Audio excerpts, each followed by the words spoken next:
Sorry about that. People didn't even tell me the intro was playing. People, deluded. I'm back again. I hope everyone's doing well and safe. Welcome back, people. Please hit the like button. Most importantly, good Friday to you lot locked in. I hope everyone is doing good and well and safe. You know, I hope you've all in good spirits. I hope you've all got your health. I hope you're all doing good physically, financially, spiritually, and mentally. And I hope you all had a good week, moving that much closer to your goals, hopes, dreams, and aspirations. And if not, we continue to do such. Now, appreciative to you lot locked in. As I said, good morning. I hope you're all enjoying your Friday. Appreciate it that it's not always morning else everywhere. So yeah, good morning, good afternoon, good evening, and in some cases, good night. I hope everyone's doing well and safe. Please make sure on your way in, you're hitting the like button, you're commenting, you're getting any comments that you want or any questions, get them in, people. Now, we're going to go over we're going to go over Arsenal versus Newcastle. Pablo Mari's been linked with a move away. I do see little ones and twos in relation to Jack Wilshere and stuff like that. I also want to make you aware that at 1 p.m, definitely not 1 a.m, at 1 p.m, shout out to everyone who was there, but a rerun is going down of, I had lead judges on my Twitter. On my Twitch account yesterday, and we spoke Arsenal, Newcastle, the Liverpool game, Mikel Arteta, how we feel about the strikers, midfield, a couple of questions from you guys. We covered everything or a lot of things. So yeah, people, that will be out today at 1 p.m. as well. I call that my getting you ready for the weekend sort of vids. I like to get collabs on Fridays. It gets you lot into the weekend and things like that. And I've dropped a link. Go and do that. Bellerin with 2 assists yesterday. Maybe he's trying to get a move. Bro, that's the Bellerin we need. Less of the one getting ripped, less of the one getting benched, less of the one playing poorly. We need Bellerin to do that, man. By God's grace, he puts himself in the shop window and tempts Pellegrini's men to take him on a permanent basis, or maybe tempt someone else in Spain, I hope to God, even Barcelona, go and bring these La Masia players back. What I don't want to have to happen is we spend half of next summer, and into the latter stages of August with a player with a year left, and we're saying, is he staying, is he going, and whatnot, people. People might say, it's not that deep because he was an academy prospect and whatnot, but there was a point we could have sold him for 40 million or something to Barcelona. We didn't. I think you'd be lucky to get 20 million for Bellerin, and to be fair to you, we should be trying to get that. It's like Torreira. It's encouraging when I hear Bellerin's got 2 assists and he's been doing his thing. It's also encouraging to hear that Florentino want to buy Torreira full time. I mean, nobody's saying it, and I'm not saying be vocal as such, but it's very funny how Saliba's had a shocking game against Galatasaray and nobody's waffling to the same level they were waffling about the tackle against Kylian Mbappe. Now, I'm not saying you need to make noise. I don't want it to be, but what I don't like is people that don't tell the truth. Saliba is a good player who's improving and there's a good platform, but he's not the finished article. He's going to come back next season and have a good chance, but people are expecting him to be a messiah. People are probably just waffling on that mad tackle against Kylian Mbappe and not watching him because his last few games he's dropped off the boil. For Figuli's goal, horrible first touch. Saliba is very cultured on the ball. When I say horrible, not me, because I'm decent at football. It looked like a first touch accustomed to you guys, really and truly. It was a horrible first touch. And the other one, he didn't do much worse. These are clangers I expect a young 20-year-old to make. I just think people need to watch these sort of games so that they get a sort of base general feeling of what this player is, people. But yeah, our loan players are doing all right. I think Jordi Osei Tutu is over his injuries and he should be returning back to Nottingham Forest. He's someone that probably needs to keep it moving. But as I said, man, Saliba dropped a clanger, but no worries. He's a good player. He's going to get better. But these are the tough moments you need. And obviously, if he does that in the Premier League, it's going to cost you points, a bit like Tavares. I just feel fans need to be a bit fair. You can't have young players, experienced players playing everywhere and then expect to always, you can't have it all. You can't have experienced players challenging for trophies and things. You can't have young players always playing and not expect to drop points. You can't have everything. Players are going to drop points. Like Tavares, hopefully he learns, but that helped us drop points. Now, we didn't live or die by that mistake because while it made our task harder, he's not alone. We were poor, but you get the point. All I keep saying, I just want Saliba to return a more confident player, and I want him to know what his task is. And for me, your task, everybody connected to Arsenal should be happy about Ben White and Gabriel. Apart from him, I need him to somewhat spoil that. You know, it's a good partnership. By God's grace, come the end of the season, it's matured. I want him to go and I want him to go and give Arteta a headache, to make Arteta think, yo, yeah, I have to switch it up. I have to change it. Saliba's going to come back a more all-rounded player. And he's going to drop clangers. There's going to be more clangers for him to drop. You know, he's learning. You know, a lot of people talk about potential, but they never talk about how you get there. You know, for all of us who learned to drive a car, some of you had to, I did, I know I did numerous times. How much times did you stall the car, not changing down in the right time, you know? Blocking up the road because you can't turn and things. You had to learn to be able to drive a car. Before Lewis Hamilton could do the madman F1 thing, he had to learn how to use a go-kart in it. I think with potential, people get lost. People think just because you're young and you got mad potential, you need to be the finished article tomorrow. It don't work like that, especially a centre-half, a young, naive 20-year-old. With respect to Liga, Saliba comes back next season, he's going to learn some harsh lessons, a bit like Lokonga, the pace of the Premier League. For me, off the ball, Saliba, you get a lot of time in France, and that's why he is a cultured player. You get a lot of time to get on the ball, look up, play fancy passes. Prem, bro, you do that against Burnley, they're leaving one on your ankle. You know, I'm not criticizing Saliba, but I just feel people need to watch all these things. Because when he comes back and people start saying he's overrated, what are they going to say? It's a bit like Reece Nelson. 100%, not everyone was watching the whole 90 minutes because there was games he didn't score and he stood out. Games he scored and did nothing more beyond that. But it's only the narrative. It's only the fancy clips and whatnot. I do think the French press are slating Saliba unnecessarily. But yeah, he dropped a clanger. And like Omar said, the whole team got dealt with. To be fair, Guendouzi wasn't much better. They were all miles off, you know. Even Gerson's getting a lot of hate. They weren't levels in it. They were terrible in the game. Hit the like button if you haven't done such already, people. Saliba was terrible versus Galatasaray. I can't lie. But these are the lessons you have, man. These are the lessons you have, man. These are the lessons you learn. Bro, you man are on me. Man said DG must have a Winter Wonderland link with a trim like that. New trim giving DG new energy this morning. Nah, man, I'm calm. Energy's always been here. But you get me, man's back, you know. You get me. Shout out to Chris, my barber, 4th Street stuff. You get me? Baby mothers is peak. I'm in final form. I'm back again, man. I'm back. Are you the YouTuber? Yeah, man, I do YouTube. I'm just a nice guy. What? Yeah, man, I'll let you have friends and that. All right, let me chill, man. I'm back. I think we should sell Rob Holding and Marie and keep Saliba Mavropanos. Mavropanos stats are quite good, but he gets overlooked. I feel we should sell Mavropanos. I don't quite think he's quite levels. I would be open to selling Marie. Definitely Marie can go. We're going to get onto him. I'd probably keep Holding. If an offer comes that's suitable, I wouldn't force him out. I think he can be a good squad option. He helps us with the homegrown and whatnot. I don't feel Mavropanos is quite good enough from watching him, if I'm completely honest with you. I think let's just make our profit and cut, man. Return of DG. Come on, you know the thing. Appreciate it. You lot are gassing me. It might not even be, I might not even care about Arsenal and Newcastle now. I need to go on Love Island or something. You lot are gassing me. But yeah, I hope everyone's doing well and safe. Of course, we're live, man. I have to ask that question. Can we get to 100 likes? As usual, tomorrow it's watch along business, people. Please make sure you're there. Set your reminders. If you can't be there, hit a like button. It does bits for the engagement, people. I've dropped a link. Obviously, as well, again, if I haven't made it any more clear, why does it sound so quiet in my room where I'm doing this? That's because the fan's not on. One sec, people. I knew something felt mad different today. It feels mad still. It feels a bit mad. Let me bang off the hoodie as well, because anyone that's worked in the studio, you know it's annoying, man. You know, you take off the hoodie and the fan's on. The fan keeps everything cool. It's cold, you know. You keep the hoodie on and not the fan on. It's hot. But yeah, as I was saying, people, at 1 p.m. Shout out my guy Lee Judges. You know, I've been trying to get the all-star collaborations going, and that's why we've had Graham and Lee and everybody else. I've got Lee. We spoke about bare things. Shout out to everyone who was there live on Twitch, but you can go and catch the rerun of that. Hit the like button on that as well. That's coming out at 1 p.m. So when we finish here, you're sorted in it, people. And then at 4 p.m. I'm going live on Twitch where we'll play Football Manager. But yeah, in this video, as I said, we spoke about Arsenal, Newcastle, Liverpool, Mikel Arteta, you know, the top 4 European shouts, bare stuff. And look at them smiles, man. Look at them smiles. So shout out to Lee for doing that. And make sure you go and follow up Lee Judges TV and them things there. So yeah, content. Chelsea Man United on Sunday as well, people. Is what it is. You know, is what it is. Hi, bro. How you doing? Please smash Arsenal.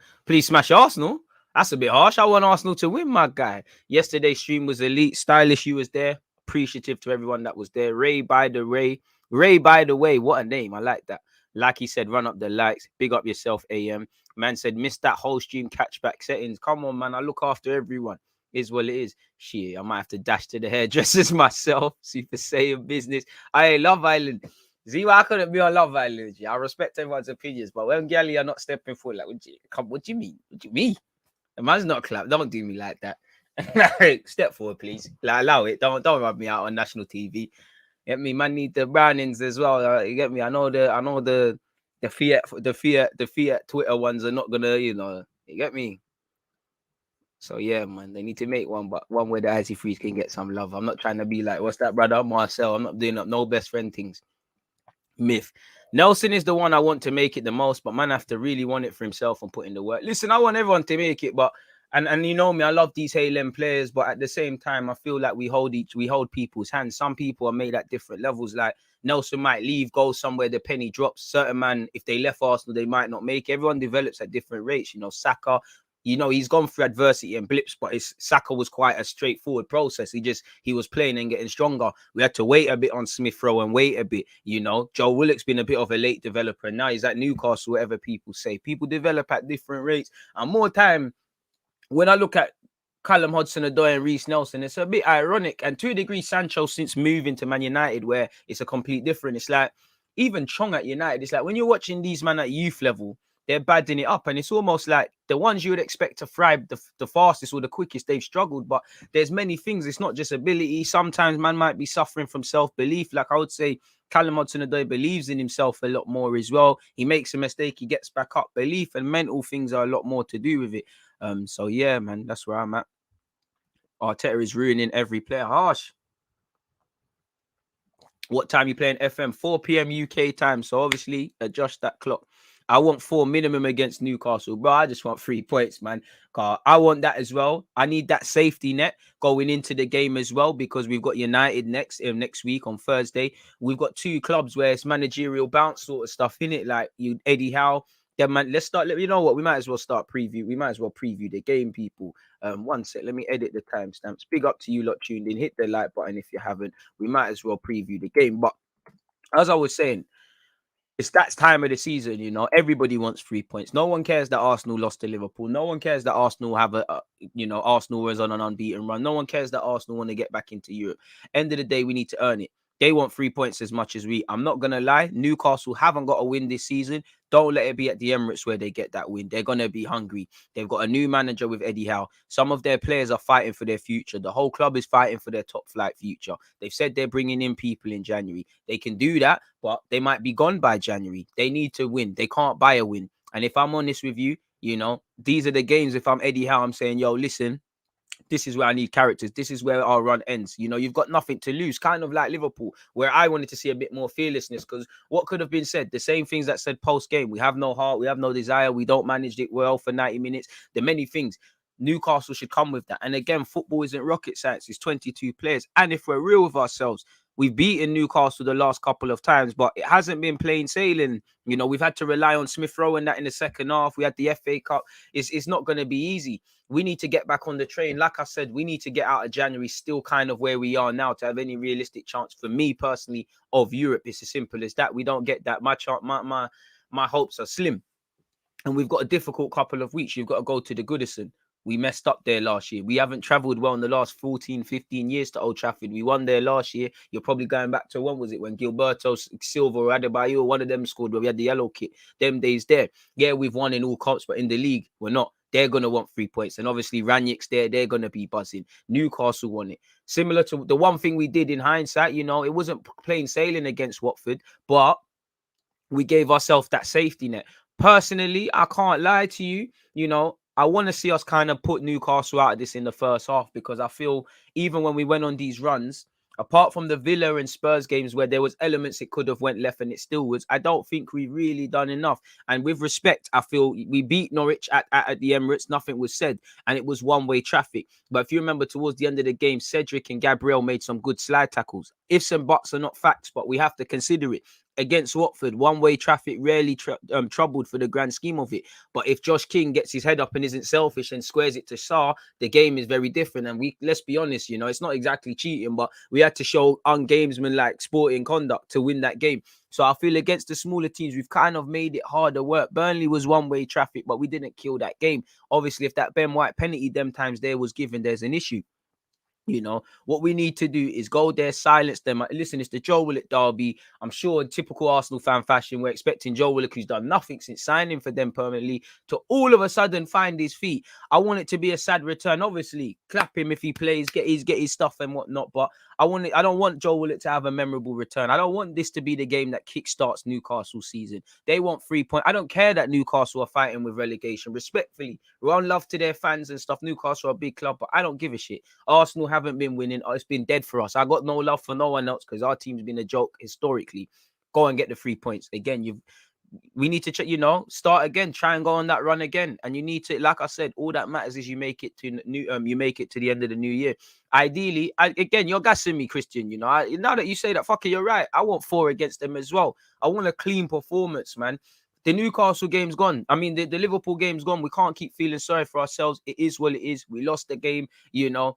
Arsenal players have to have this headspace in that, isolated to that game. It hurts. We need to do better. We could have done better. Learn what you need to learn. Keep doing what you're doing well.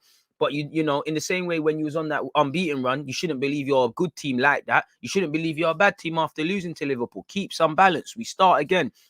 If you show the same heart and desire you did to kind of fix up your season for what it used to be, you can propel yourself and keep yourselves in this situation. But it's earned.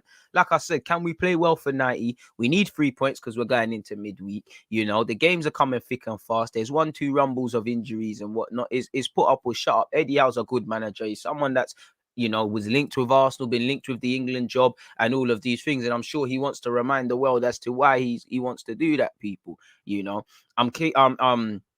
I'm tempted to think of resting players and things like that. I'm not too sure, man. DG, do you think Arsenal should let Lacazette go? Probably, man. We can't afford to carry him. It can't be no romance. He's a good player, but, working hard, pressing, link-up play, these are things that should be there with any player that's playing for a top team. And I do think and a lot of people, Lacazette lovers, we overcompensate because he ain't been the Lacazette we thought we was getting. So, good player. But it will be there is logic, don't get twisted, to giving him a new deal, but I think it's very emotional and I think we need to move on. Simple as that, man. Really, big up Mr. Consistency. I appreciate that. G1, I see you. I wish you was on. It's a shame that you wasn't on Twitch because we spoke about Ralph Rangnick, man. Kind of thought you was going to be there. You let me down, my guy. But yeah, man, it is what it is. Are people mistakenly hitting the dislike or are Spurs fans watching too? I don't know what's going on in that regards. What are we still having dislike bots and all of these things? I thought there was some funny business because the likes still keep vanishing and all of them thing there. But it is what it is, man. We keep progressing, man. No one can stop us, people. We're not even watching any of them. Any questions, any talking points, keep them coming. You lot make this for what it is, people. It is what it is. Without you lot, this platform don't exist, man. What else are you lot saying? How important is it to make changes tomorrow? Or if Arteta puts out the same 11, would you be okay with it? It's a difficult one because Arsenal have needed to find stability. Need to find stability. Need to find a way of playing. And I do think things have needed to change for a while because it just feels like we do things because we stumble across it and we stick with it. We're not really trying to switch it up. I do think, considering the fact that out of 11 games you lost to Liverpool, there's no shame in everyone keeping their spot. There's actually no shame in that, and it would be quite reactive after to just be switching things. I know there's been games where other individuals have come in, but I think mass changes would be a bit a bit silly and probably will kill any sort of fluidity or consistency we have. That being said, though, my broski, I do think there's opportunities to make changes. Now, I'm gonna come out with a big one first, people, and we'll get into the formation stuff in a while. Would you lot start Pepe? Would you start Pepe? Because for me, I probably would, at some point, I think Saka still should play, but I'll probably look to get Pepe in there, and that probably means Lacazette or Aubameyang dropped. Realistically, it could be Saka that could and probably should be dropped. I think Tavares, I think you can count yourself, you made a mistake, but you've been good in the other games. I don't think much of him, but I don't think he's been bad. I think, if he keeps his spot, I think he deserves to because it's one game against 3-4 good ones, but at the same time, Kieran Tierney, the Flying Scotsman, back in business. I think in midfield, I think Lokonga could keep his space, but I just feel, you know what? For me personally, I think Lokonga is better than Ainsley. I think they both played well against Watford. I was screaming Partey and Lokonga against Liverpool. That's what went with it. I don't think Lokonga had a good game. So again, I think Ainsley come back into the team. You know, get a shirt, don't lose it, and it's down to you. If you play well, you hold your spot going into Man United. Or if you mess around, probably do what we did last year, El Nene and Partey thing quickly. So it's a dodgy one, but I would say there's every logic for Pepe, Maitland-Niles, Kieran Tierney to get looks into this team. Newcastle haven't won a league game this season. Don't let us be the first team they revived their season against Trust. You are. You're United. You're supposed to be Arsenal, but what United's supposed to do hasn't been the case for a while, man. Saka better pattern some perfume, cause them stinky performances need to go. He's our number 7. Top 4 could come down to goal difference. That's a myth for us then. You know, we got it back. We clawed it to 0 and then we messed it up again. And it's like -4. And again, when you're creating 7, when you're barely creating open goal chances, when you're rarely creating in open play, when you're still relying on set pieces and individual brilliance, and clearly your attackers off their own back aren't performing, but you're not really creating chances, you're in problems. Added to that, I wouldn't say overrated, but overstated defensive improvements. I love the new signings. I love the mentality. I love all of that stuff. But it's going to be a while before you can say we're a good defensive side. You don't become that overnight. And for a good defensive side, you could, to play devil's advocate, why is Ramsdale always man of the match? Clearly, the games are more open than we think, really. You know, it's one of them ones, in my opinion. And obviously, you're seeing it. We still concede some cheap goals. And that's because the boys are young, but you can't be a good defensive side like that then, can you? The only change Arteta will make is bringing Kieran Tierney back. I hear that. Didn't even get the notification. It done you dirty, man. Done you dirty. We go again, though, man. We go again. If they crucify Christ, what hope do we have, bro? Let them dislike. Fuck them, man. It is what it is. Let's not give them any more attention, man. I'm starting Pepe. Yeah, drop Saka and Pepe. Man said no. Man said, yeah, I'm torn because for me, Saka, I don't feel comfortable with him not in the team. I do feel, if I'm real and I keep it honest, I've been saying it's been meaty. Maybe dropping him can give him new life going into the United game. And obviously, it's a squad game. If you're not doing the business, it's a myth. You know, you look at Manchester City. Now, we're not them, but and everyone's going to be disappointed when they're not playing, but you need to hold on to your shirt. There's been times like now, but not away from being a good player. Bernardo Silva's played to a level you can't be dropped. John Stones has done that. Sterling's done that. Last season, Phil Foden done that. Again, away from the ability in the clubs, we need a bit of that if you're not doing the business. And again, like someone said, if you're number 7, you shouldn't be given a free hit, you know. Salah doesn't have any competition because Salah in it. Like, you can't chat to man. Ronaldo, because I'm Ronaldo. Saka can't be that, but that's what you need to do. Like, you can't lose your spot because you're doing your business. Everyone should be able to be dropped, and there's every logic for Saka to be, you know. I probably wouldn't drop my captain in Aubameyang, so I'd probably drop Lacazette, but I feel Lacazette is better if I'm going to go with Saka and Pepe. There's someone for them to punch it into, sort of thing. So it's a difficult one, man. I'm probably leaning towards Saka off that Pepe off that left-hand side, if I'm honest with you. Obviously, you got Martinelli, but it's probably a myth. Again, who knew you lot felt this way? Keep your opinions coming, man. Diversity is what makes this channel, man. Everyone's got different ways of looking at things. I would rest Saka and Smith Rowe and bring on Pepe and Martinelli. Also drop Lacazette, pardon me, for Odegaard. So you're going Aubameyang, Martinelli, Pepe, Odegaard in the 10, and I'm not sure on the pivot. Realistically, that should be enough to get the job done. I can't lie to you though.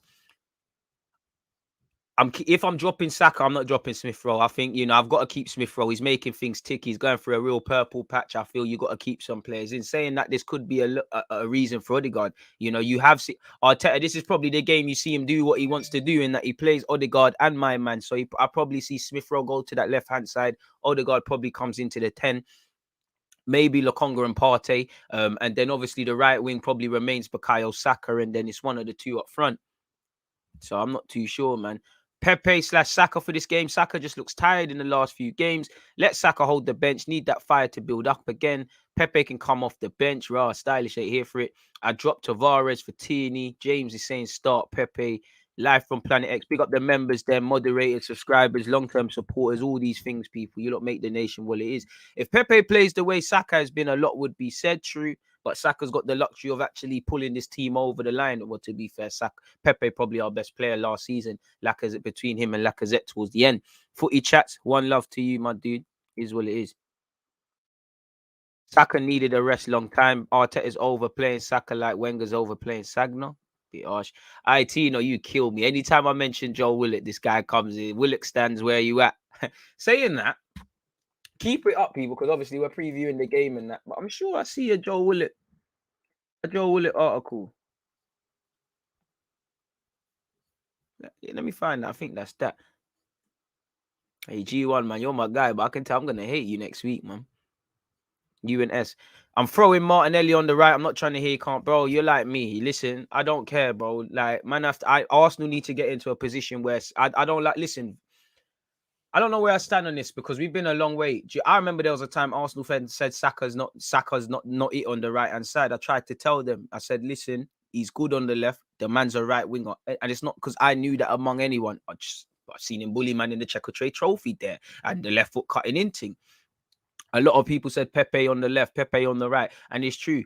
There's going to be stronger sides, but we should get into a world where they're both devastating from either flank and able to swap the same trail of thought with Martinelli. Martinelli needs to play, but needs to get into an angle where he can, I think he's a striker / left wing long term, but you can affect all them positions, in them sort of things. I think the lines get blurred a bit too much. Big up yourself, Nora, as well. I see you. Tim, appreciate that support as well. Almost tempted to take the bet for Willock to get his first goal against us. To be fair, I would do it. Cheeky tenner, I would do it. YouTube's acting. He's been stinking up the joint. I just came in and smashed the like button. So simple. Dali, come on. I appreciate that, man. If only everyone could do that, man. I want Pepe to start, but I know he ain't ready for this. Tomiyasu. What's the Tomiyasu point? Saka needs to hold a little bench for now. Pepe can't start games, rather try the super sub thing. That's harsh. Squad rotate for Man United, right? Either Pepe in tomorrow at Old Trafford, maybe against Old Trafford, whoever's their left back. But I would realistically, Saturday and Thursday, that should be enough in the tank, really, for all of these players. Like I do think there's a need for rest, and I do think you look at Saka, he looks like he needs to be taken out, not because of rest, just from poor form. But you'd imagine there is a reality. The team that plays against, obviously, if we lose against United, people talk about fatigue, but you could imagine there is a reality. There's enough break, assuming no one gets injured. The team that plays against Newcastle could be the very same team that plays against United. It's one of them ones. I think that's the problem, DG. Just drop Saka so he can really rest. Wouldn't mind Odegaard starting. We need them 3 points minimum. We need them 3 points for momentum. Would go for something new or change a few players, i.e. Tierney. Saka's also 19. He's got time, about 20, but he's calm, man. Personally, I wouldn't drop anyone. You have to show a bit of faith with these players and give them a chance to redeem themselves. It's not even a redeeming thing. We was poor for the 90 minutes, but we've been amazing. But who do I feel can get us 3 points? I feel stronger with Tierney getting us 3 points. I feel something needs to switch up with the front three, whether that's Aubameyang or Lacazette, just for this game dropped. Because for me, we're going to need Lacazette against United. Saying that, I've seen Aubameyang play well against them. I just feel, do you know what? You probably got to start both of them, to be fair with you. But yeah, man, is what it is. It's a brazy one. No, it's very brazy. Man said free Martinelli. I drop Smith Rowe because Odegaard needs runners, players that play on the shoulder. That's why I bring in Martinelli, and Smith Rowe needs a rest, in my opinion. Let Saka come on late or play Pepe up top and see if we stumble onto something. I can't lie. Unpopular opinion. I know Pepe can play the false 19, but I'm not on it. Like I'm on trying it this season. This season, so we ain't got nothing else, but just buy a new striker, man, or just allow it, bro. That's just me. Left, right wing, that's your thing, man. Like, again, the little cup against Sunderland, run it. Why not? Can run it against Sunderland and them man there, but I'm not on it, man. I can't lie to you, lot. I can't lie. Hit the like button if you haven't, people. I'm just not on it. Don't mean it's a bad decision, but I'm just not on it at all, people. So yeah, it's what more can you say? You need to win. If I share my screen with you guys, people, again, all that's left is the lineup now.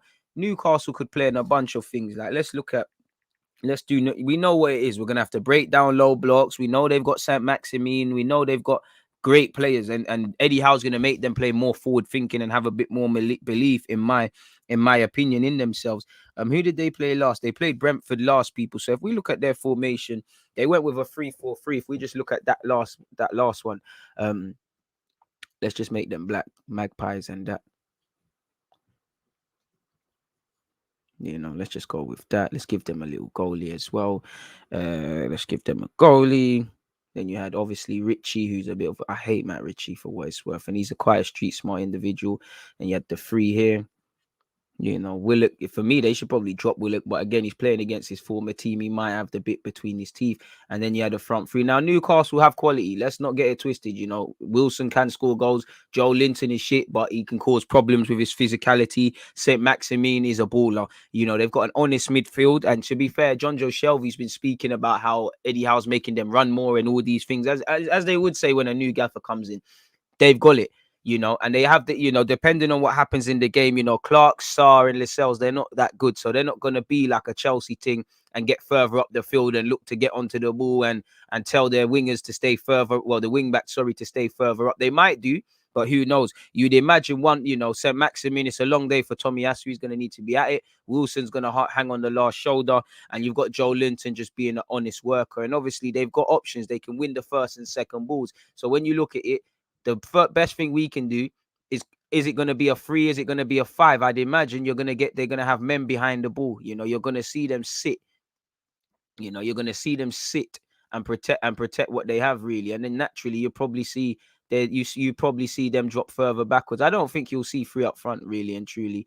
I don't think you'll see 3 of them up front. They're going to be quite narrow as well. Let's exaggerate this just to illustrate a further point, people.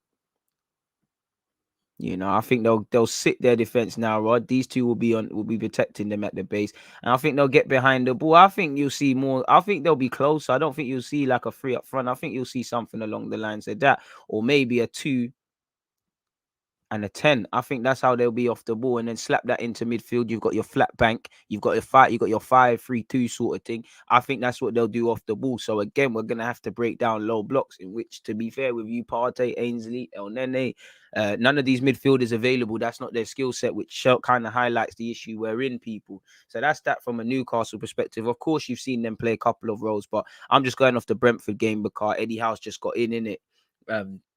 I know we were suffering from COVID. So for me personally, again, in terms of the lineup, let me go with what I feel in my heart, man. It probably should be Lacazette, but admittedly, a lot of bias. Last chance saloon, brother.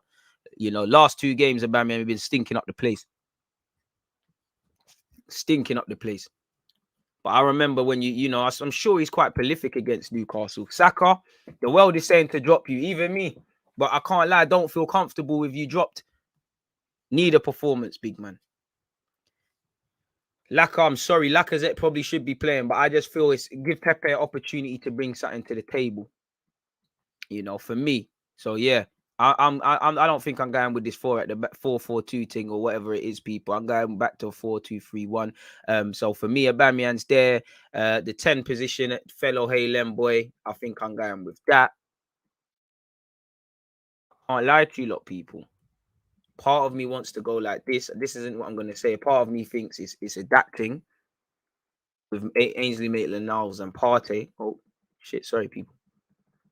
Part of me thinks it's adapting, and I'll be cool with that. It gives us a bit of steel. It allows Smith Rowe to be a bit more adventurous. And, you got another Halem boy in. But for me, hit the like button if you haven't, please, people. I can't lie to you. This is very hit and miss. It was a hit against Burnley. I think it was a miss against, who was it? It might have even been Brighton. I think I'm going to do that. I think I'm going to bring Odegaard next to Partey. Again, we should be playing a low block. Odegaard does put a shift in defensively. Partey looks a bit more of assured of himself. Again, I know Arteta gets his wish. He's got a fetish for playing both of these guys together. So I'm probably looking at something along the lines of that.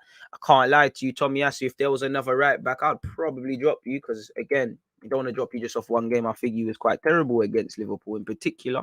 Again, Ben White. Again, some of these options, they're self-explanatory, people. Ben White and Gabriel pick themselves. Not that we've got much of a choice. They pick themselves against Newcastle. For me, I don't think Tavares deserves to be dropped, but it's We need to move away from what we feel man deserve. We're trying to win 3 points. Of course, along the season, man, are going to get hard done by. I'm sure if you talk to Pep Guardiola, Jurgen Klopp, or I'm missing one out, Thomas Tuchel, I'm sure there's guys in their squad that they feel deserves to play. I'm sure he'd love to play Aspilicueta more. He'd love to do this. He'd love to do that. He'd love to do the other. But man need to get 3 points, and there can't be a romance. You know, this isn't Sunday League where man are paying to play football. You lot are professional footballers. So we need to pick who we believe is the strongest team for that, and we need to obviously rotate at times. Like I said, there's every logic in keeping the team the same way. I don't feel anybody historically deserves to be dropped away from isolating the Liverpool game. So I'd go with that. Obviously, you know, Ramsdale picks himself in goal without a doubt. You know, it's self-explanatory. You've got your Ramsdale in goal. I'd probably go with that. Admittedly, people, the only concern for me with my lineup is probably this.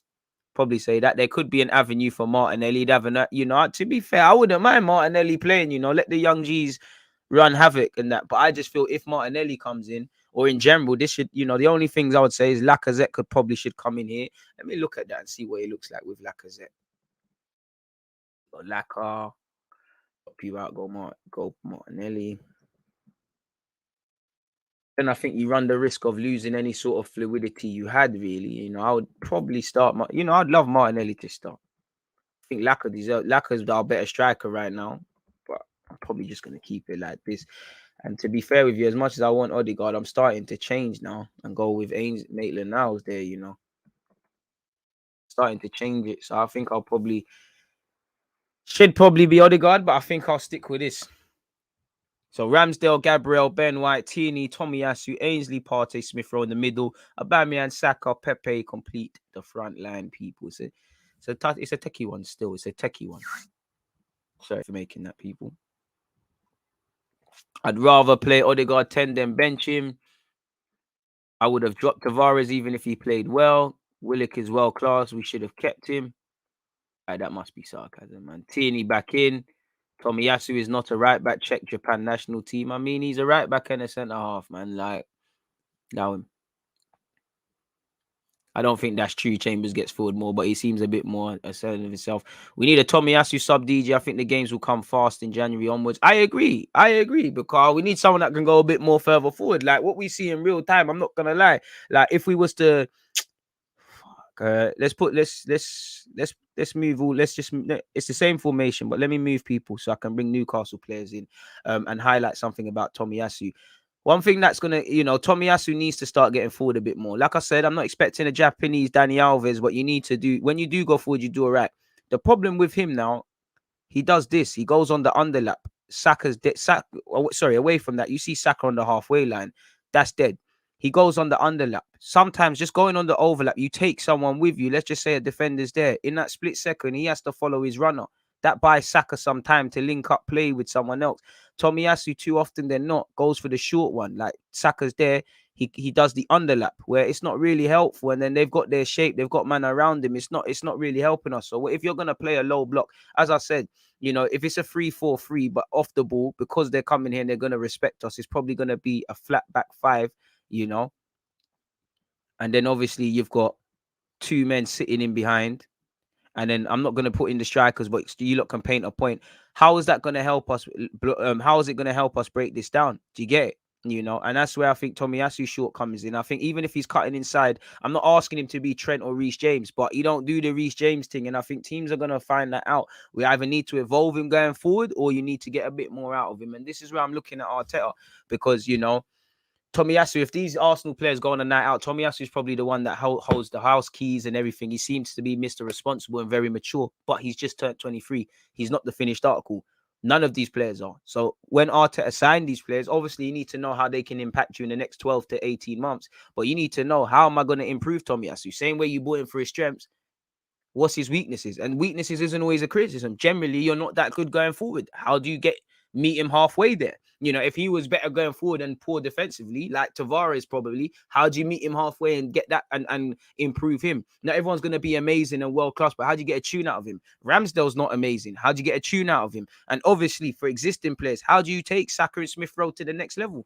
They've got to be able to do it for themselves, but how are you going to make these man 10 goals, 10 assists range sort of man?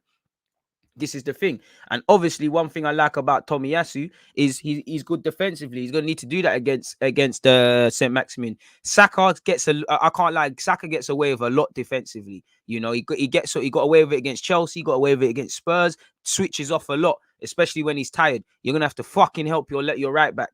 I'm nothing less than, listen, you need to, because we're not probably going to not put this game to bed. This game needs to be put to bed.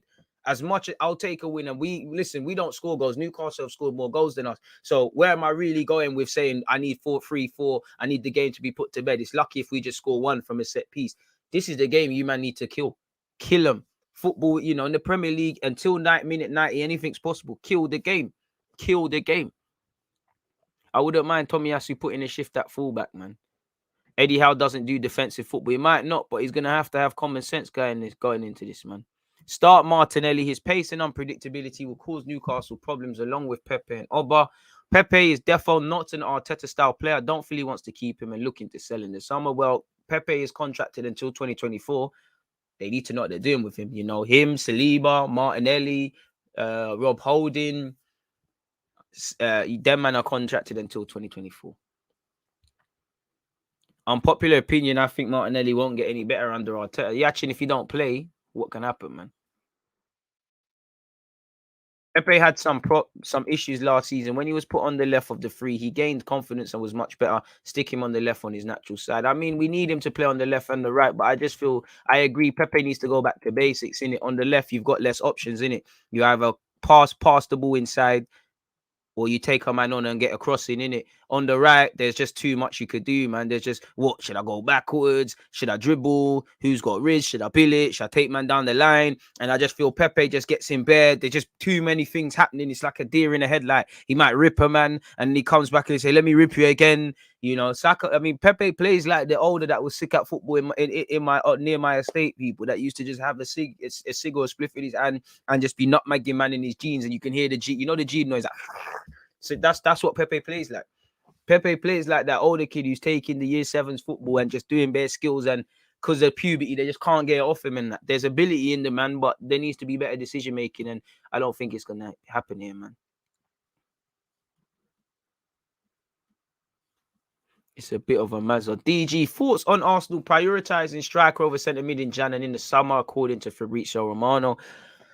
I mean, we need a striker in it, and if we can move away from the reliance on Aubameyang and Lacazette, especially because Lacazette's got a year left, Aubameyang's contracted until 2023. Why not? But, you know, you can have as many strikers as you want. The ball's got to go from here to there, really. This is our first defender. This is our first playmaker. Once it goes, as you can see, we can play out from the back. But our problem is, once it goes into one of these midfielders, they ain't got the range to play that pass. And then Smith Rowe has to drop deep. He's out the game. Or these players stay further up the field. And as you can see, there's gaps. You know, there's gaps in our team. So you can sign whatever striker. You know, if you buy a PS4 or PS5, better yet, it doesn't matter what gigabyte is, if it's this one or not. If you ain't got the power plug, if you ain't got a pad, it's dead, in it. Like, so I would like us to build the spine back properly. You know, you revamp the back five. That isn't there really, and I feel it doesn't matter who it is, you're not going to see anyone excelling. This is why, on top of Arteta clearly failing us in an attacking sense, well, this is why we're mediocre for goals. And bro, how are you behind Newcastle for goals? That tells you everything. You know, if you are struggling to score more goals than Newcastle, you're in problems. You know, it's not sustainable relying on set pieces and individual brilliance. I thought we crossed this bridge last year. Goals win you games. Sign a striker if you can, but it's dead. Like, if you revamp the midfield, sign a number 8 first. Let's see what's going on, man. It's tired, man. Because Marie shit, like, said it from then, man. It's like, respectfully, Marie.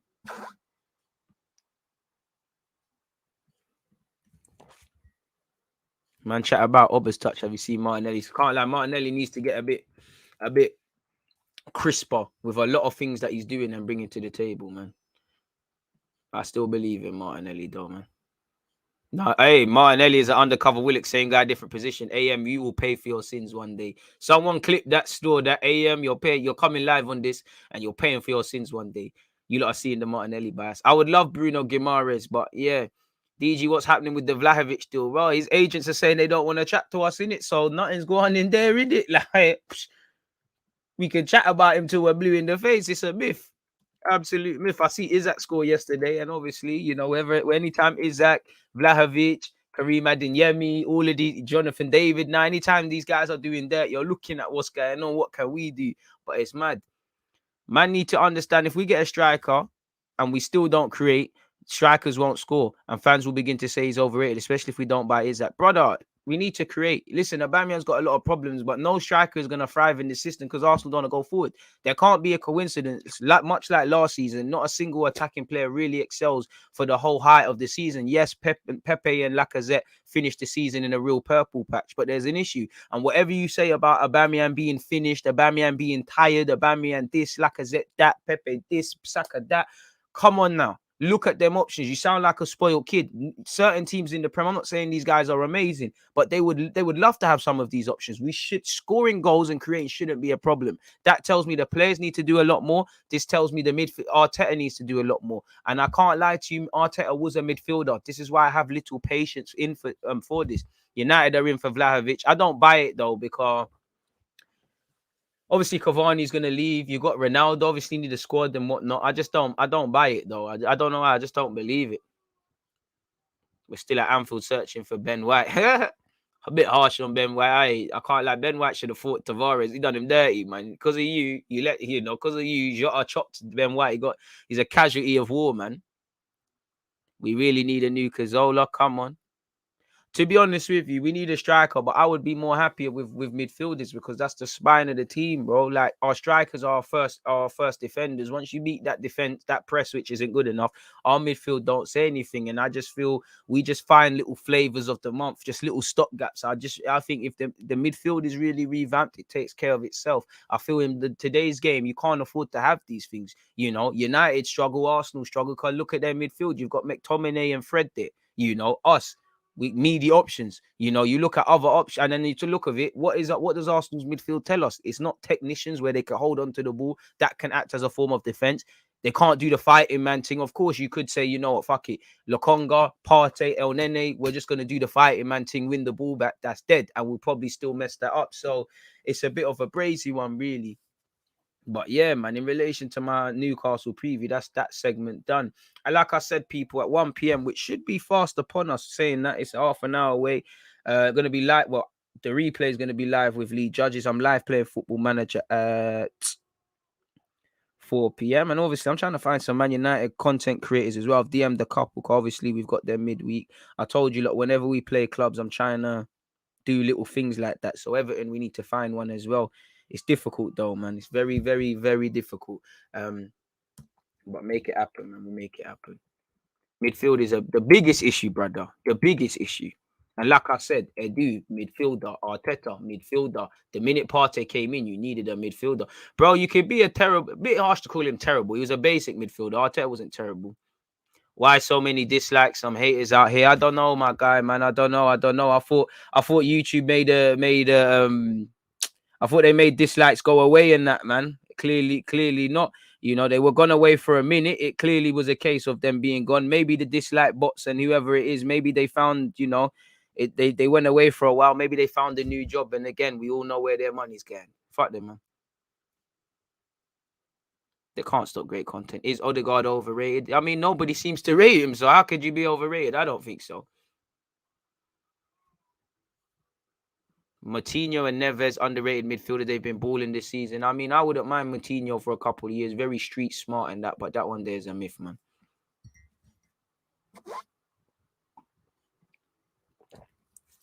Fuck them, man. Big up, everyone. I hear midfield is the issue. I wanted an extra midfielder hour in addition. Why hasn't Odegaard been that creative spark?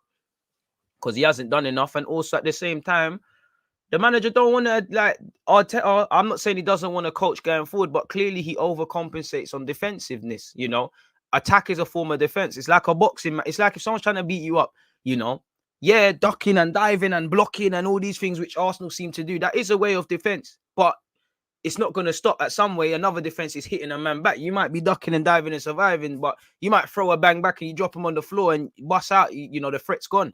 That's what Arteta needs to start throwing punches. When I look at the Spurs game, it seems like there has to be too much, like, what's the word? Like there has to be a lot of heat and pressure and all these things with Arsenal for us to start off playing that mad.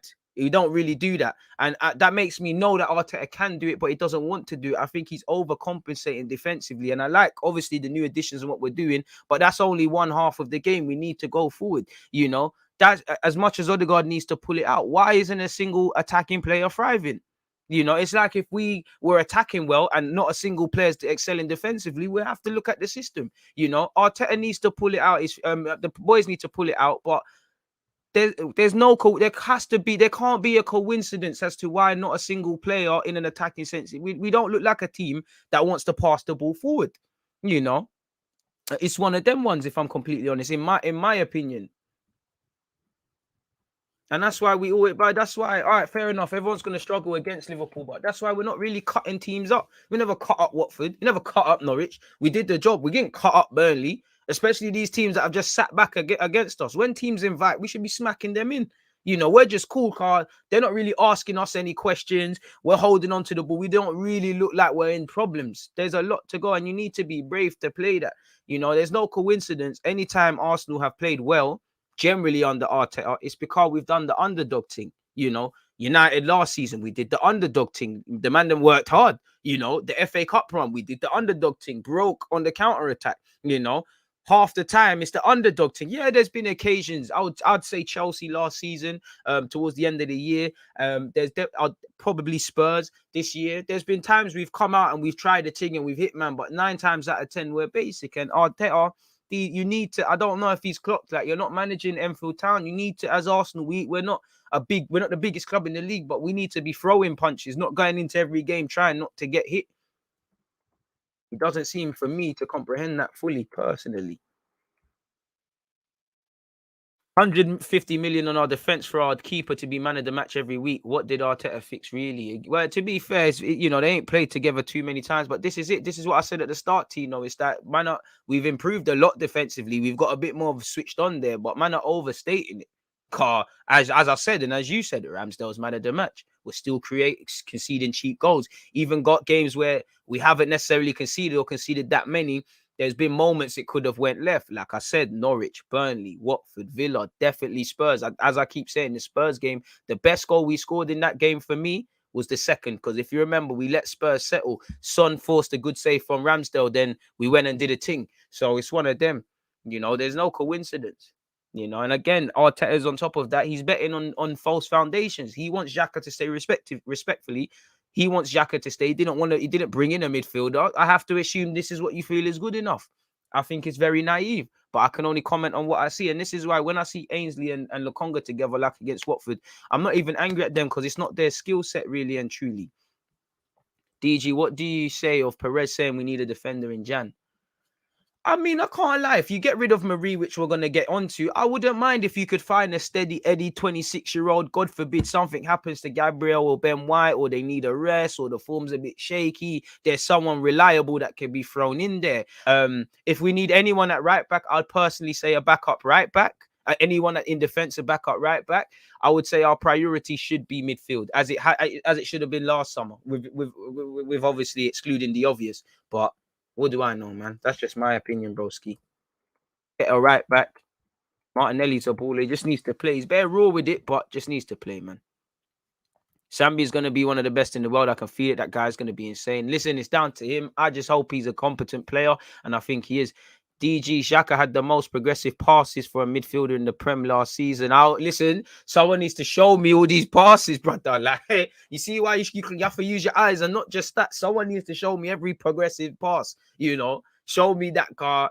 I think he's paying someone there. Okay, cool. Show me that must be a stat not to look at then, innit? You get me? Like, shout out Xhaka. I don't think he's bad, but again, it's not the strong enough foundations there, really. Big up yourself, P Mav, as well. Midfields, right back, forwards, then centre backs, in my opinion. Big midfield, big problem. We need Basuma. Listen, I hear everyone that wants another defensive sort of guy or combative midfielder to go with Partey and Lokonga, because obviously Partey's gone AFCON. Something happens to Lokonga about down the middle, but I just back to square one. Personally, though, I think we need people whose primary strengths are a bit more passing the ball, a bit more forward, and them things there. I think we're bringing enough combative players in. I think, you know, with Ainsley there as well, and El Nene at least to the end of the season. I know he's playing at AFCON. I think we need the more, like I said, strengths and more passing forward. If Arteta thinks this is our midfield, thinks our midfield personnel is 30 man should retire, guess we'll see in Jan. Have to, man.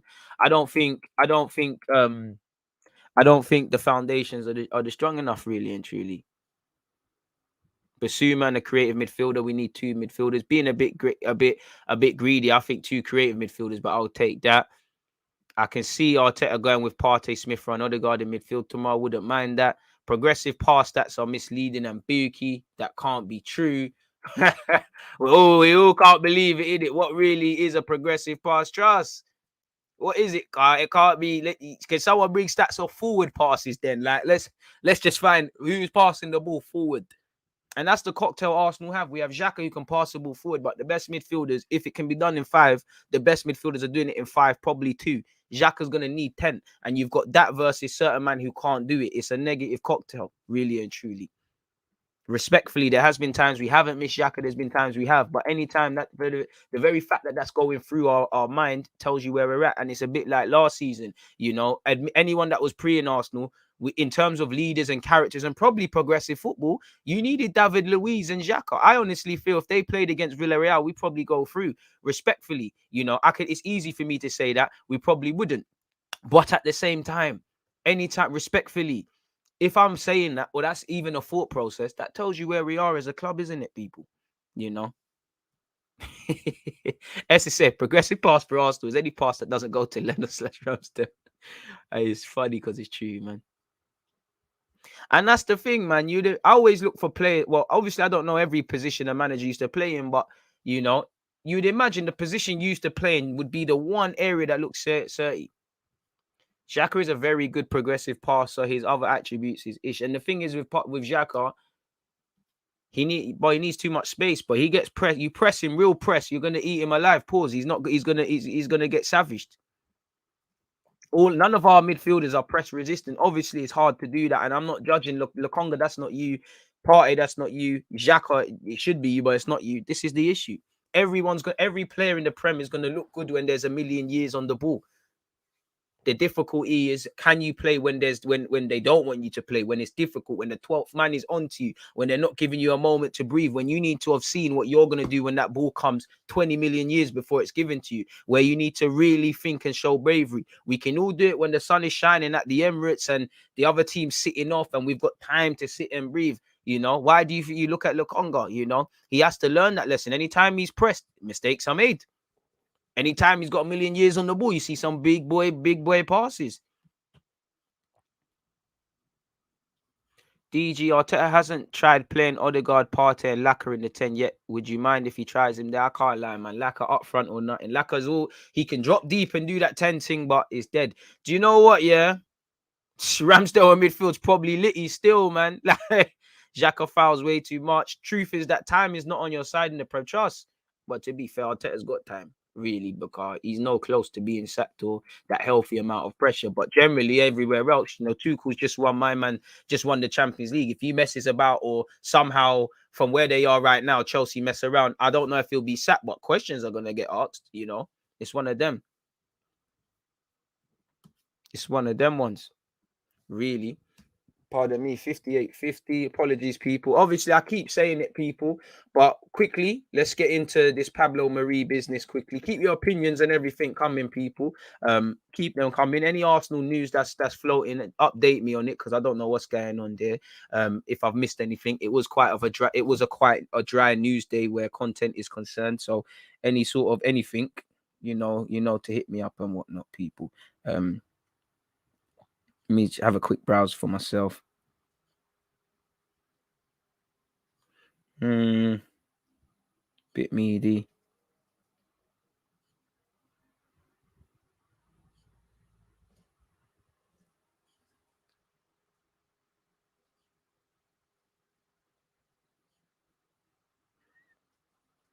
Yeah, you lot keep them coming. But anyways, man, let's get into this Pablo Mari business. In fact, what we can do is not even just a that thing, bro. I've just seen another article. We can cover a couple of these articles. Hit the like button if you haven't, people. You know, I'm not just saying that for fashion. Let's see what's going on. Let's go to Pablo Mari first, people. Pablo Mari first.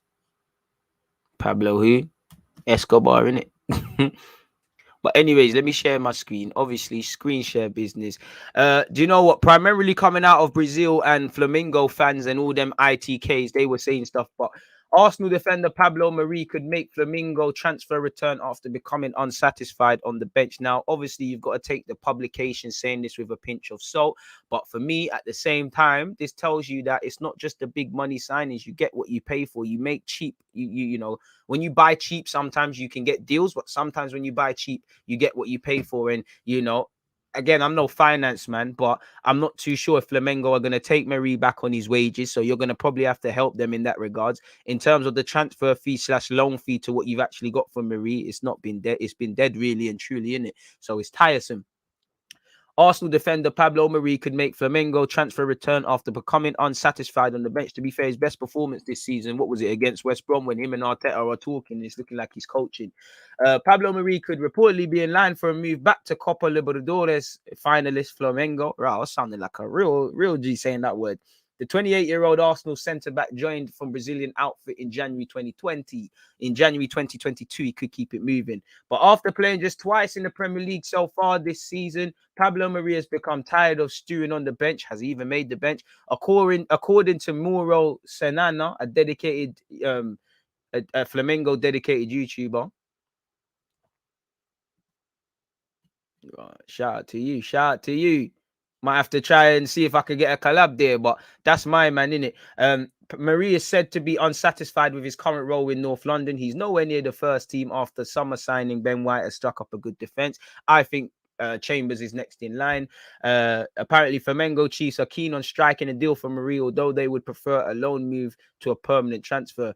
The Spaniard is earning a reported 85k a week. So again, now, you know, when you sign crap players on inflated wages, I'm not going to sit here and say that's a mazza, but bro, you can't move them on really and truly. You're going to have to subsidize his wages. And again, you're going to have to justify that 14 million and the total outlay. I don't know, when you consider his weekly wages and 14 million, what's the true cost? You get what you play for. He's played just 22 times for Arsenal. You know, again, injuries can happen to anyone. He was bought to be a squad player, but he's not fit for purpose, bro. For me, anyways, I'd play Holding ahead of him. I play Chambers ahead of him. I put Tomiyasu there ahead of him. I do think Mari's a good reader of the game, but it's overstated. His lack of pace is poor. I think, you know, he's not necessarily, his reading of the game is quite overrated as well. And I think his lack of pace and whatnot, it harms people. I think it harmed Tierney against Chelsea.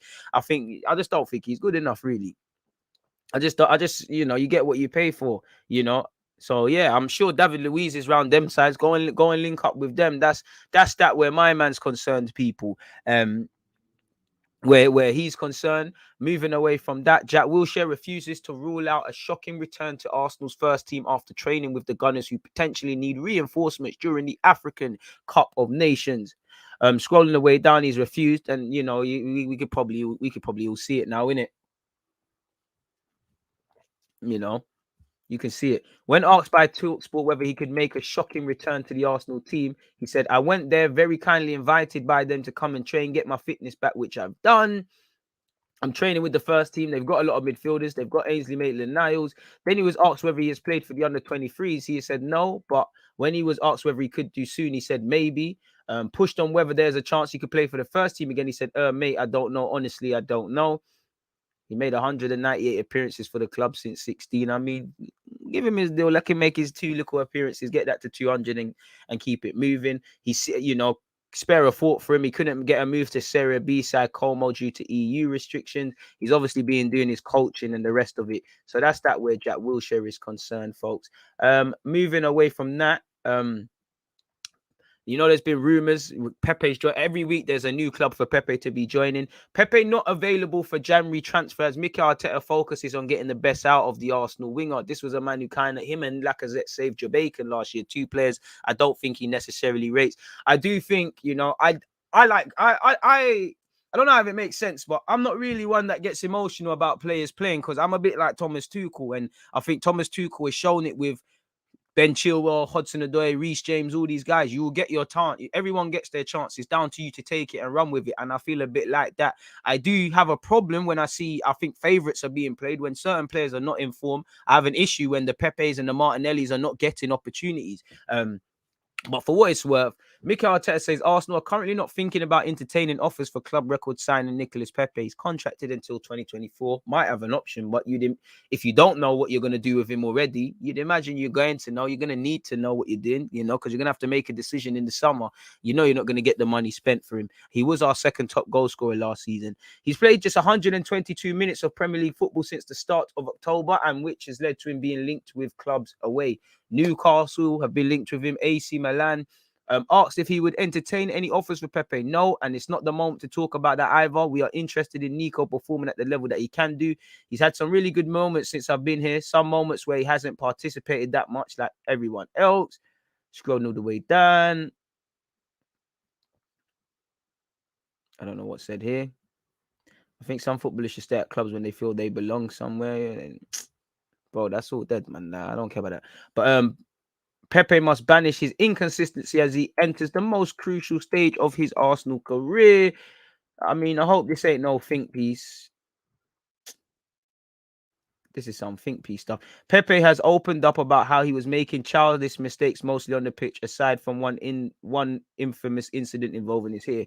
Actually, on the day I arrived at the training center in Angers at the start of pre-season, I had this big Mohican and the coach asked me to get rid of it. I mean, I don't really like that, man. It's almost of the thought like when I saw Klopp say I didn't sign Mane because he looked like a rapper.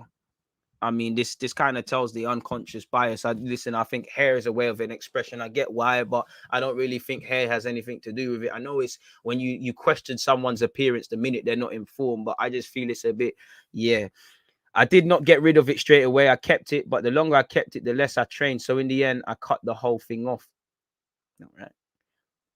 On the pitch, there were bigger problems. So again, he needs to learn it in terms of maturity. And I mean, the man's own dad has told him he needs to pattern up people. Again, this is quite a think piece, so I'm not going to go over it as well. Just because it's here, why the Gunners were right to cash in on 25 million midfielder. Of course, well, if Willock finds some form, then it will be seen as cheap. But now it looks like we a bit like it will be that we've got money out of nowhere. He had a record. It was never sustainable what he was doing, people. Leaving Arsenal is obviously a big step. I'd like to thank everyone that was involved. Again, this piece is a bit underwhelming, people. Good luck to Joe Willock, but I think I'll leave that piece there, people. What are you lot making of that? Have you got any opinions? Jack Wilshere return. So Arteta says Pepe won't be sold.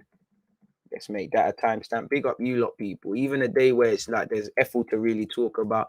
We're having quite a fantastic live stream. And again, I'd love to say thank you to you lot. You lot make this for what it is. Without you lot, everything is dead, really. So yeah, man. Whether you support Arsenal or whatever, man. DG, Flamengo took David Luiz for free and gave us Marie for 10 million. Massive howl. I wanted David Luiz to stay for another year. I can't lie. Listen, I wouldn't be against him staying, but tired, man. Shout out Joe for fooling, man. Bro, Arteta Arteta knows he doesn't help wingers. Pepe up front with Lacazette is the key. Drop Aubameyang. Don't forget to like and subscribe, says the Nightbot. Arteta's persisting playing with fire as per. He is lying. A good offer comes in. He's leaving Chad. You get me? Obviously, Arteta's going to tell these white lies. When he was asked about Guendouzi, he sidestepped it. Pepe, he sidestepped it. He's never going to... Lacazette, he sidestepped it. He can't, obviously, to be fair, you can't come out and say the obvious. It's a diplomatic game right now. Obviously, he's right. It's not the time to discuss transfers unless what we're trying to do internally. Man can't leave the club. DG, do you think we should be getting Wilshere in the squad doing a similar role to Luiz? I think Sambi and Partey would benefit the Arsenal way, speed of thought in the league. Listen, if we're not going to do much, if it was any other player, I would say it's all sentimental. But I'm going to be a hypocrite for Jack Wilshere. Make that one happen, in it. But we shouldn't be in that scenario. I don't mind if you sign a midfielder or two and Wilshere comes for depth, fair play. But it's probably one, we need to move away from sentiment, in it. Manchester City will step up their attempts to secure Raheem Sterling to a long-term contract following his goal-scoring return to Pep Guardiola's team amid interest from Barcelona, says G1. Makes sense. And for Sterling, he's got to ask himself, is this where I want to stay, or does he want to do the abroad thing like he said before and gave in that interview? Under Eddie Howe, he will bag goals. Who? Joe Linton? Who? Yeah, Nene has more of an eye for goal than Willock. You're being harsh. Pepe's intentions insane. How could we just get rid of him? Maybe we should try him as a striker finally. Maybe better than Aubameyang. Remember, Henry was a winger first. Bro, we've got nothing more to try. Might as well try it. But me personally, I'd rather persist with him out wide. I'd rather him just get minutes off the left or the right hand side. And that's your thing, innit? You do what you do beyond that. You do what you can, innit? Really and truly. It's down to you to show something. Saeed. Obviously, it's probably Saeed's a myth. He's saying next week is looking mad. So yeah, we won't be having Saeed on this thing. But I'm sure we'll get him down for when we play at the Emirates, when Arsenal United play at the Emirates. So yeah, United, Arsenal fans, anyone looking for that collab, Saeed's too busy, man. But we'll keep trying. Let me try Rance. He's probably too busy.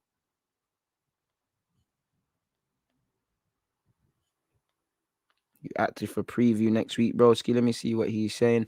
That one probably won't be live. I'll try wrap a quick one with Rance, maybe a little 10-minute thing or something. But yeah, man. Willock's 22, fam. Like, I told man that run wasn't sustainable. Willock's gonna have good and bad moments, and the same way everyone's saying, "Oh well, it's looking like Arsenal ripped off Newcastle and it's a good deal." They're gonna say, "Oh, war go on for him," just like with Odegaard. Started the season, Arsenal did well, not getting Maddison, this and that. Odegaard's gone through a bit of a tipping form. Odegaard, should he signed him and this and that? Joe Willock's going to be a decent player. Now, how good he wants to be is down to him. I don't really listen. I want Joe to do as good as he can, but it's not an Arsenal thing anymore. I don't give a crap, really. I want him to play well, get in England squads and do all of these things if he could, because it makes Arsenal's academy look better, and he's a Haaland lad. But it is what it is. He's still developing. I think with Willock, it's all gear, no idea at the moment. I think Eddie Howe will stop him. He needs to, if he's got a bit like Dele Alli in that, if he's not scoring, what's he bringing to the table? I think Joe Willock needs to stop and think for a sec. He needs to be a bit smarter with the ball, find a bit more balance. Can't lie, I feel he puts in a shift, but he's quite poor defensively and he gets away with a lot, very blinkered. He's all gear, no idea, and he needs to kind of show his technical ability. Again, respectfully, if the first thing you're saying about a midfielder is he runs around and he puts in a shift, he can't be, come on now. Seriously, any player in the Premier League, I'm not saying it means they're a bad player, but think about it logically, people. Ronaldo's historically works hard. Man, don't say he works hard. The closer you get to that is his attitude. He wants to improve and all of this sort of stuff. Man, don't say he needs to, he works hard and he puts in a shift, because that's not over. Because them things there is overcompensating. He needs to just bring a bit more to the table. I think Joe Willock is a box-to-box midfielder. What he's been playing at Newcastle under Steve Bruce, that's more better than what I saw under Arteta, because we had him in the 10 role. That's a serious crime. I'm on the Pepe train too, bro. Think he'll flourish running in behind onto through balls. Willock is gonna get 10 goal contributions by the end of the season. Why not, man? I just hope Arsenal have a sell-on fee, because then obviously if he does his thing. Willock has some tools that we weren't making the most out of, but he's not that good in my opinion. Pretty dead. Harsh. He's not dead, but yeah, man. Like, for me, I was saying it then. I understand timing is everything, but I couldn't understand persisting. Maybe Smith Rowe weren't ready them time there, but I couldn't understand persisting with Willock in that 10 over Smith Rowe, especially what we want as an Arsenal 10. That pressing thing that we're trying to make Joe do is dead. It's very dead. Pepe on the left makes him less predictable. Trust. Take away Willock's goals, he brings nothing else. Nothing else of note. I think it's harsh. Give me a player. Give me players from Arsenal to buy to Everton.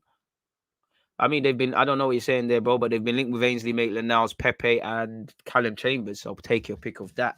Really, take your pick, bro. Pepe is one of the most clinical finishers, getting closer to goal. Simple. You can't take Smith Rowe off the left at the moment. Probably not, but he could play centrally. But that's the thing. If you bring Odegaard in, then you probably have to put Smith Rowe there. Or you have to, it means Ainsley's not playing. This is the good problems we have, between the midfield pivot and the front three. There's all byproducts. You might not play in the same position, but if you play with a striker and a Aubameyang, that affects a winger. If we go with Smith on Odegaard, that could affect Ainsley Maitland-Niles or somebody else who's involved. People, obviously, with us in this 4-4-2 thing, you're seeing hybrids. That you're seeing Smith Rowe take up them half spaces. He links up with the fullbacks and then he comes inside. So we'll have to see, man. Ainsley's a better midfielder than Willock. Needs to prove it, man. I don't think either's clear of the either one. I'd prefer Ainsley, but then again, Ainsley ain't done nothing in midfield. Neither player's really done much in the Prem. Saying that Joe could say, I've gone on the little scoring run. So I'm not too sure, man. I'm really, really, really not sure on where I stand on that. Obviously, 4 p.m. people, don't forget I'm going to be live on Football Manager. Also, don't forget I'm going to be live, a replay, me and Lee Judges. Shout out to Lee, people. Going to be live at 1 p.m. So that's in 11 minutes, folks. Make sure you're all there for that one. Let's get another link for you guys. And obviously, people, check out the pin message. Make sure you've hit the like button because it's watch along business tomorrow. Set your reminders live from 11:30. Perfect time for me, innit? We're always here at 11:30. E.g. Spurs lost to Mora, lowest ranked team in Europe with 3 semi-pro ballers. Bro, I told you they're losing to teams in the Barnet League. They lost to someone with someone in jail last year, and now look.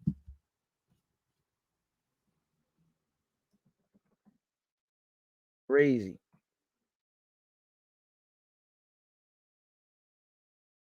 Willock got more goals last season than Aubameyang and Lacazette combined this season. You talk about moving the goalposts.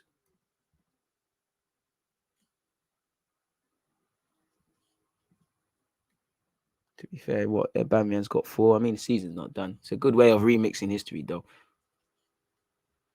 True, he hasn't done anything. I'd rather Ainsley, but it's like I can't tell you which one's clear of the other because I look at Ainsley and I'm like, what midfielder are you really?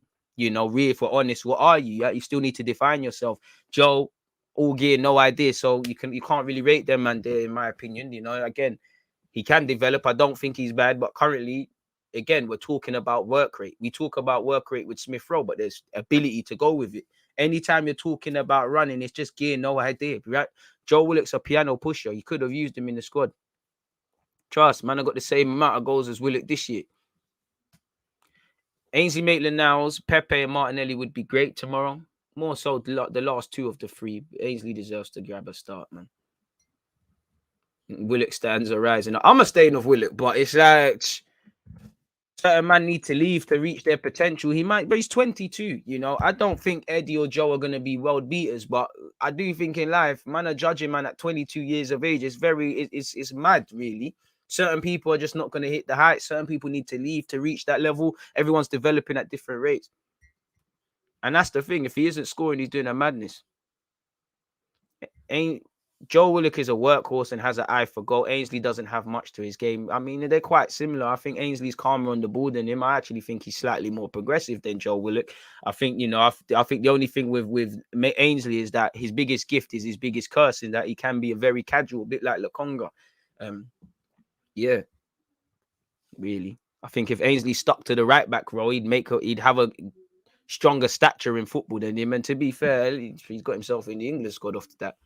DG, would you mind if Arteta plays Saka at left back with a front 4 of Pepe, Smith Rowe, and Lacazette and Aubameyang? Not in isolation, but yeah, he's a great athlete physically, but his technical ability is median, and that's the only going to be so far. Like I said, if man are talking about work rate as the first thing, there's an issue. 129 likes. I'm very appreciative of those who have hit the like button. If you haven't hit the like button, unexpected high bills are due, people.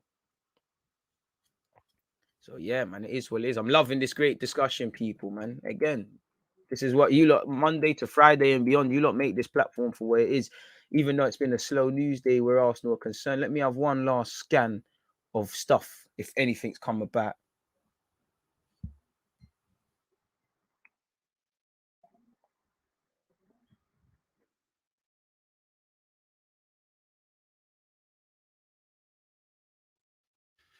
Not really. We're getting linked with Isaac again. It's a bit tired. No, not really. Nothing there still. I don't think he would have added anything for us so far this season. We got good. That's the thing. Sometimes man have to leave, to develop. Enough of the Willock talk. Bro, at the end of the day, Willock can be proud. At the end of the day, he's been here from 6 years of age. I can't lie.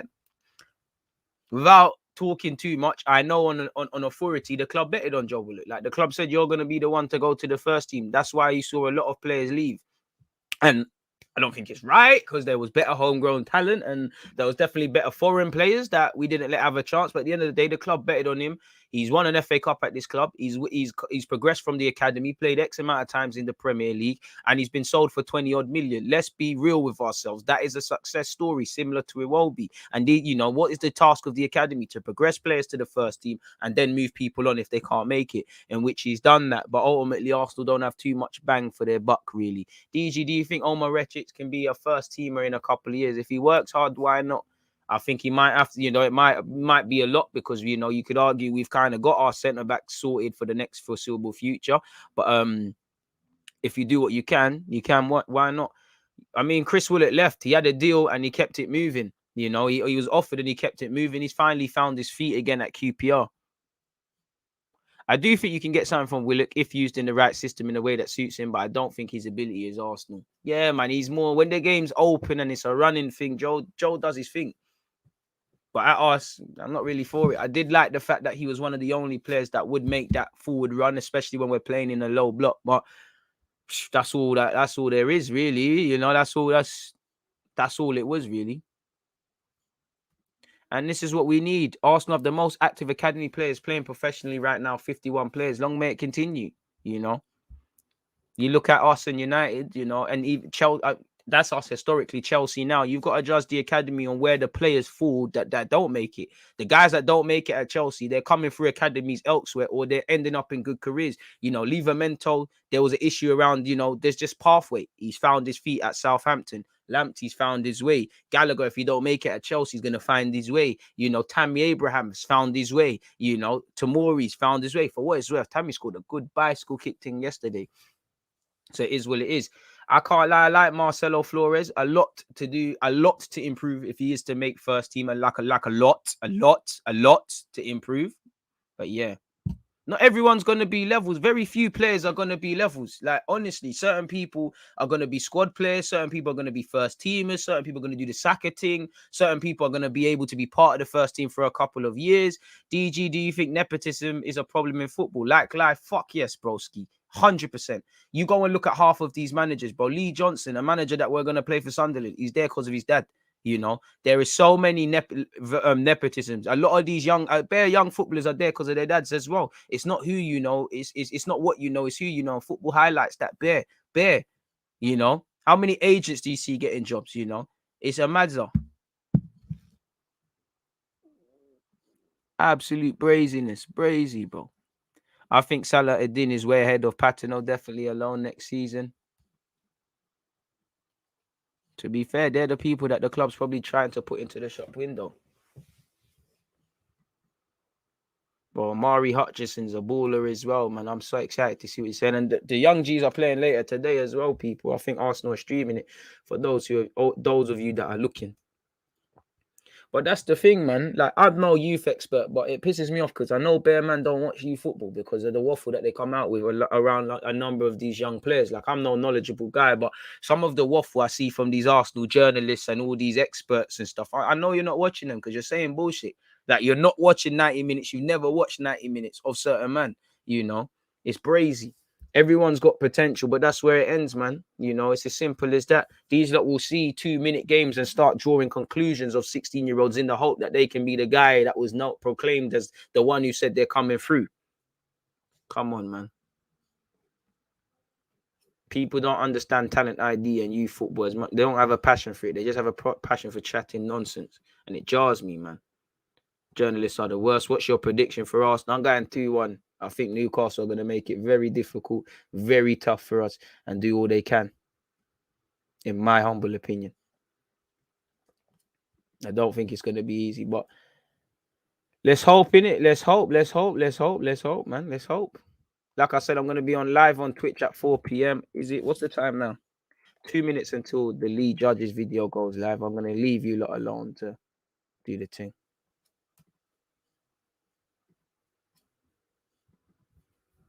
To be honest, a lot of us have seen Cess bossing at 16. Why can't it be done? It can, but it's like not everyone's gonna do that, bro. That's my thing. Not everyone can do that. Miguel Aziz is a baller, but again, man, are not watching 90 minutes. Like he's a baller and he will get there, but man, are not watching 90 minutes. For all their potential, they need to get there one day.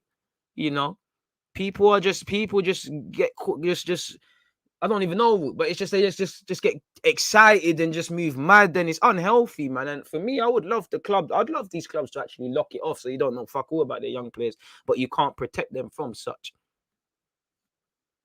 My dad's friend was a coach at Orient, then QPR. A brother, he told my dad he only got the job because he knew the head of youth development at clubs. That's it. It's a friends thing. It's a networking thing. And for me, that's probably what I got to do. You got to use the game. You got to use the game, bro. What do you make of Man United's new interim? I spoke about it on Twitch, but I think he can restore, if backed properly, football heritage back to Manchester United, personally. But again, he can't do it alone. Just like you look at Leipzig, you look at RB Salzburg, you look at Dortmund, all these guys that produce good players. It's not one man, it's a collective team. You might know one person as the face, but it's a collective team. Everybody's singing from the same hymn sheet. I can't say that. I don't know if that's going to be the case at United. Do you think we'll start challenging for the title soon? Bro, let's focus on just knowing what we're going to get for 10 games from this club. And then we could talk about that. You need to qualify for Champions League and do certain things before the league, you know. You got to have the confidence to chat to women first before before you see Beyonce on stage and try and get up there and chat to her. You got to learn, man.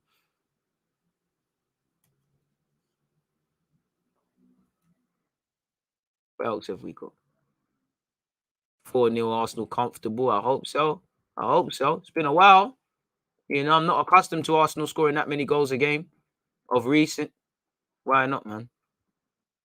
Why not, man? Someone get one last question in, people, before I let you lot go. I don't want you lot to miss the lead judges thing. We're doing too many things at once. Let's get one more question in. 141 likes, people. Love it. Love it. Love it. He knows his thing. But again, he knows scouts. You know, this Ralph Rangnick, he's not finding everyone, but he has his scouts who he can trust. He knows they understand football and can find talent.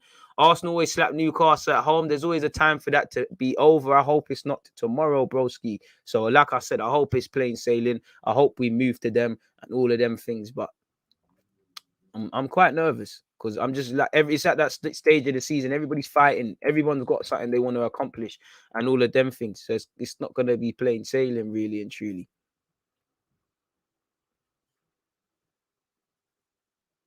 Crazy. Final question: will you win a game at F? You know what? I'm gonna clap for you, Tino. You're a cheeky twat, blood. I gotta give you. I give you. I walked right into that. Oh, Jesus Christ! Hey, that man there. I can't even say nothing. You got me, man. I'm gonna get you back still, bro. I'm gonna get you. When I win the league, rate my thing, innit? Oh man, I don't even know what to say, but I ain't even got time. I've lost the ball like Tavares, but I fumbled it. But obviously, if you want to see the FM journey, make sure you're following on Twitch, people. Obviously, earlier today, that's gonna buffer. Definitely weren't 8 likes, but I spoke about Ralph Rangnick. We randomly played Football Manager yesterday. I had Lee there yesterday. We played Football Manager for 4 hours. We spoke about United again. Obviously, you can see you can see a catalog really of stuff.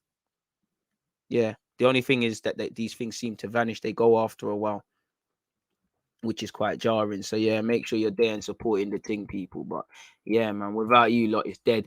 Not every youth player, every youth is Saka and could work their way into the first team. Exactly. Every people don't understand young players is different. You might need a loan, and that might be what takes you to the next level. But me sending you on loan might be a bad thing. You might be able to go on loans where it don't really matter what the manager plays. You can play that. We might need to find a specific club for you that plays a specific system under a specific manager. It's very different. A lot of people can consider that these footballers are human, but they don't understand that me and you are not different. You know. So how are other people? Me and you are two different people. So other people are going to be different. The way he learns might be faster, might be stronger. It's youth development. There's no two youths are the same in it, really. Even let's say Saka and Greenwood and Foden, all the guys that hit the first team straight away. These guys they're all different. People that really discredit the human element, you know. And I think when you look, not to say other people are stupid, but when you look at Foden, Greenwood, and Saka, on top of their ability, you can tell the way they're able to take on information tactically helps. Where you look at someone like Callum Hudson-Odoi and Reece Nelson, more so Callum Hudson-Odoi, and doing it now, he needed to probably get a bit of maturity to get to grips with that, and now he's running away with it and doing what he needs to do. So no two things are the same, people. Like I said, 4 p.m. for Football Manager, though, man. It's been a great talk. It's been a fantastic one.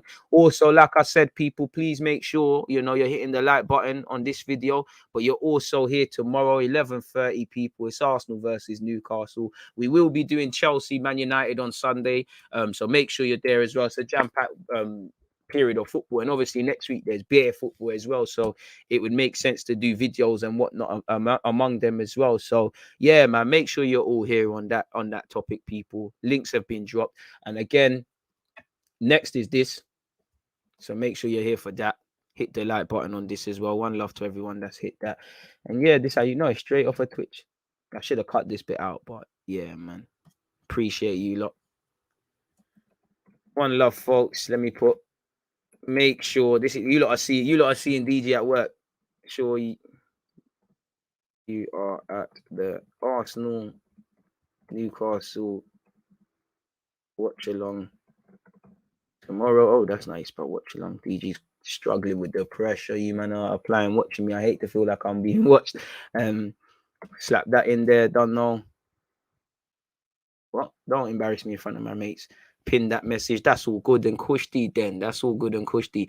Obviously, see you lot in a piece, man. See you lot in a piece. It's been fantastic. Everybody stay safe. Everybody stay blessed. Enjoy what's left of your Friday. Have one last final push to enjoying your Friday. Get your goals, hopes, dreams, and aspirations sorted. I'll see you lot at 4 p.m. In the meantime, I'm going to eat, going to do a couple of other bits and pieces for you guys. And then, yeah, man, hopefully I can get this all done in time. And then tomorrow is plain sailing. Stay blessed. Stay safe. Peace. There's always that active and defending. I think it's like